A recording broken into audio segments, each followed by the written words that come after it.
On vous demande de quitter, vous ne quittez pas. Pourquoi vous insistez à rester? Pourquoi vous continuez à insister à rester? La force Barkhane a été chassée du Mali. Vous avez quitté parce que vous n'avez pas de résultats.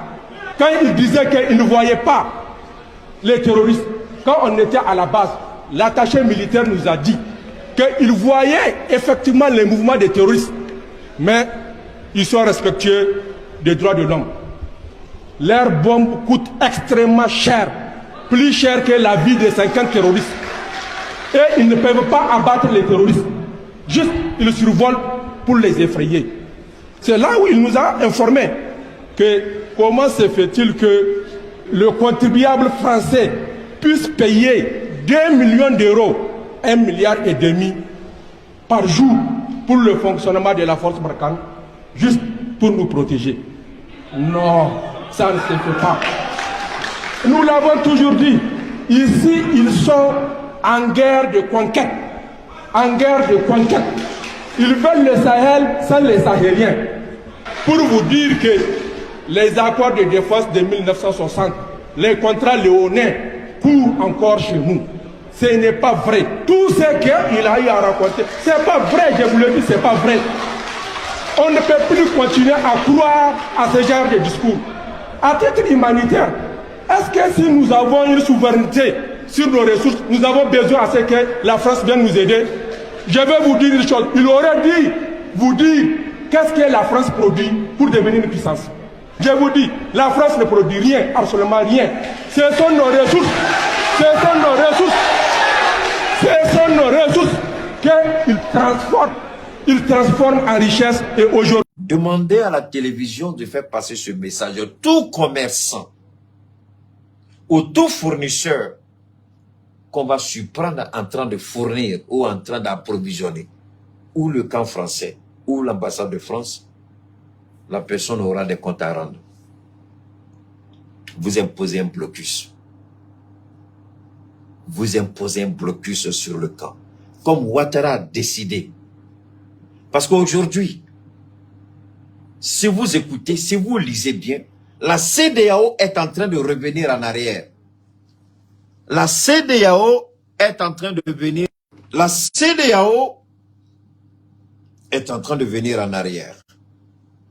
La CEDEAO est en train de réfléchir. La CEDEAO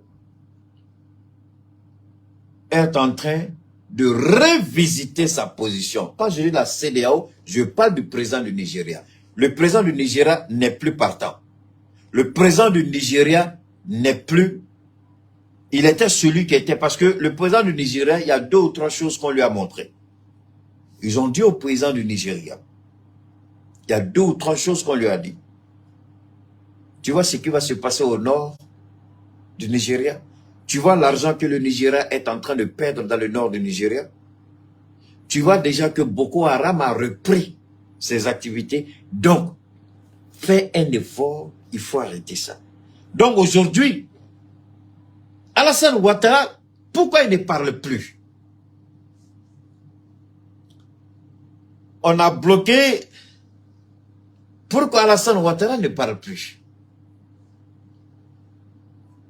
Pourquoi Alassane Ouattara ne parle plus? Macron le force et aujourd'hui le vieux se retrouve face à une situation beaucoup plus compliquée. Ça veut dire quoi? Aujourd'hui, aussi bien sale que le talon de chaussure, il y a une réalité.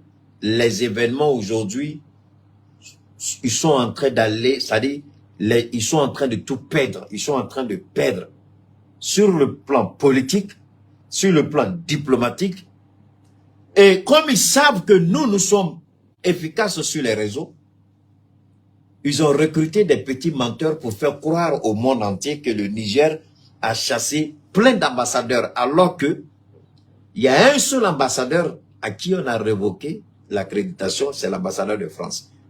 Mais ils ont payé des gens pour mentir, pour faire croire qu'on a révoqué les accréditations de plein. Ils ont cité à peu près 7. Est-ce que vous voyez? À peu près 7. Donne-moi une seconde, s'il vous plaît. Donne-moi une seconde. Voilà. On va dégager les idiots ici. Alors donc, attendez.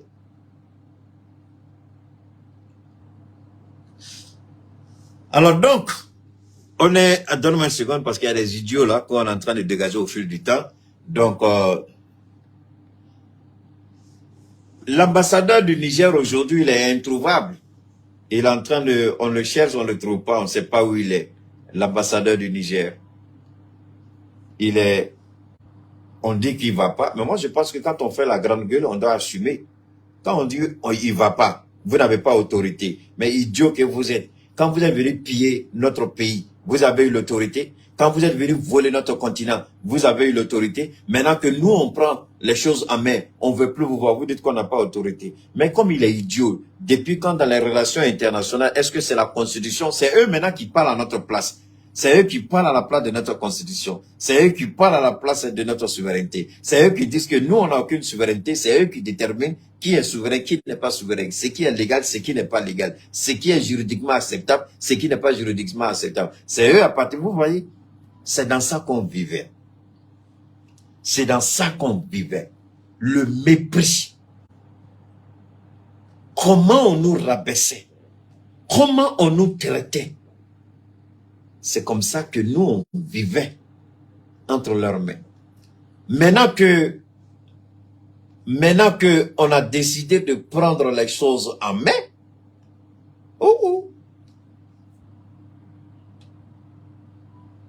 c'est devenu autre chose. On se fâche, on dit du n'importe quoi, on nous attaque par-ci, on nous attaque par là-bas, ils veulent faire la guerre. Mais cette guerre, si Alassane Ouattara veut faire cette guerre, il va perdre. Si Alassane Ouattara veut faire cette guerre, il va tomber. Si Alassane Ouattara, vous savez, en Djula, on dit John Kunangote Ladil Kaname.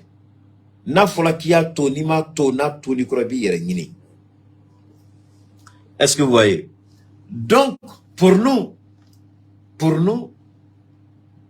des inconscients et inconséquents, président Ouattara, Maki et talons de chaussures, s'ils ne veulent pas avoir le bon sens et comprendre que aller en guerre, ce n'est pas ce qui est souhaitable. Mais tous les trois là, il y aura des troubles dans leur pays. Patrice Talon ne peut pas s'en sortir. Vous n'allez pas tuer des Africains, mais attendez, moi je n'ai jamais compris une chose. Depuis quand, attendez, un homme, attendez, réfléchissons ensemble. Vous allez devant le maire, vous mariez votre épouse, vous dites, c'est mon épouse. Vous signez communauté de biens, monogamie, pardon, vous signez monogamie. Et puis, dans le mariage, vous n'êtes pas content, vous n'êtes pas satisfait, et il y a plein de choses qui ne vous conviennent plus. Je parle de l'homme, hein. Les dames, excusez-moi, c'est l'exemple que je prends. Après, je prendrai d'autres exemples pour vous avantager, mais pour... Alors donc, et puis, vous dites, d'accord, j'ai compris. Et tu dis à la femme, c'est moi qui ai décidé de signer la monogamie avec toi. Maintenant, tu vas voir le juge, ou je ne sais pas comment ça se passe, tu dis, je ne veux plus de monogamie, je veux polygamie. Et puis,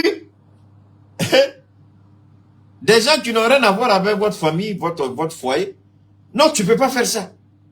Tu as signé. Non, on ne va pas reconnaître l'autre femme que tu as pris. Il dit, mais toi, you gotta be kidding me. C'est moi le chef de famille. C'est moi, je décide. Je sens que mes intérêts ne sont plus pris en compte. Je sens que ce mariage ne me convient plus. Donc, je sors du régime de monogamie pour un régime de polygamie. Et puis, tu vas, on dit, bon, tu es libre. Tu dis, d'accord. Et maintenant, l'autre va dire, non, non, on ne reconnaît pas ça. Non, on ne veut pas. Aïe, aïe, aïe, tu ne veux pas. C'est lui qui a fait son truc. C'est lui qui... Mais c'est sa famille. C'est son choix. Maintenant, vous, les Français, quand ce maudit, ce idiot de président, ce pervers de président appelé Macron, quand il va s'asseoir dans une salle de classe, dans une maternelle, et vous savez que c'est pire aujourd'hui, peut-être que vous avez commencé à voir la vidéo. Est-ce que maintenant vous savez qu'on envoie des les LGBT, des hommes pervers, pour aller faire toutes sortes de démonstrations obscènes dans les salles de classe. Comment les hommes et les hommes doivent, dans les salles de classe, ils vont faire des démonstrations, comment l'homme et l'homme doivent aller ensemble, comment la femme et la femme doivent aller. Est-ce que vous savez qu'ils ont commencé à faire ça dans les salles de classe? Nous, est-ce que nous, on s'est plaint? Est-ce que nous avons interpellé Macron? Est-ce que nous avons dit, ça c'est immoralement, ça c'est moralement inacceptable? Est-ce que nous avons dit, ce que vous faites c'est moralement inconscient, inconcevable? Mais pourquoi vous voulez, vous faites vos bêtises entre vous? Toi, tu maries une femme qui est plus vieille que ta grand-mère. Est-ce que non, t'as dit, pourquoi tu as marié cette femme-là, qui vaut l'âge de ta grand-mère? Macron, est-ce qu'on t'a demandé pourquoi tu as marié une femme qui a l'âge de ta grand-mère? On ne t'a jamais demandé. Parce que ça ne nous regarde pas. Mais pourquoi chez nous, vous voulez faire la guerre jusqu'au point? Parce que la CEDEAO a dit qu'elle ne veut plus, qu'il faut, on ne peut plus accepter